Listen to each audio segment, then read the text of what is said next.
Nëntori në Teatrin Kombëtar të Operës, baletet dhe ansamblit popullor sjell një mozaik artistik ku tradita, muzika klasike dhe krijimtaria bashkëkohore ndërthuren në një kalendar prej 20 shfaqjesh. Nga premierat e dedikuara kompozitorit George Enescu, te ansambli kombëtar i këngëve dhe vallëve popullore me një homazh muzikor që lidhet me festat e nëntorit dhe emocionin e identitetit shqiptar, e deri tek muzika e Mozartit dhe Beethovenit, do të vinë të gjitha në skenë për gjatë këtij muaji. Opera më shumë se kur ka pasur një larmishmëri për sa i përket aktiviteteve, janë plot 20 aktivitete në muajin nëntor, duke nisur nga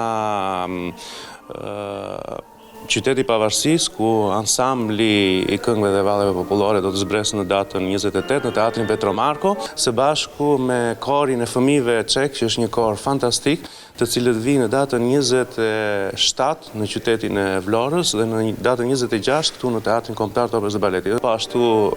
së shpejti në datën 21 kemi koncert simfonik me simfoninë e 6 të Beethoven dhe uverturën e Mozartit në dirigjimin e dirigjentit Peter Garst.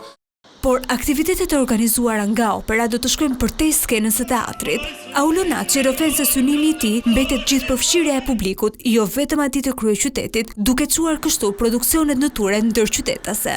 Besoj që duhet marrë parasysh ky fakt që në fillim të kalendarit të sezonit 2026 që ndoshta mund ta fillojmë me një teatr ku çdo aktivitet që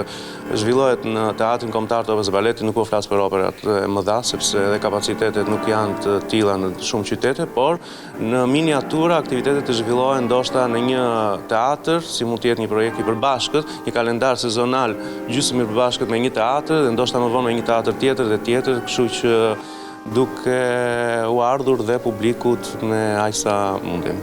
Ky numër i lartë i shfaqjeve është ndërrën nëntori në periudhën ku teatri afirmon rolin e tij si qendër e artit skenik në një vend ku ruhet trashëgimia, promovohet arti i ri dhe ndërtohen vazhdimisht ura midis të shkuarës, të tashmes dhe të ardhmes kulturore shqiptare.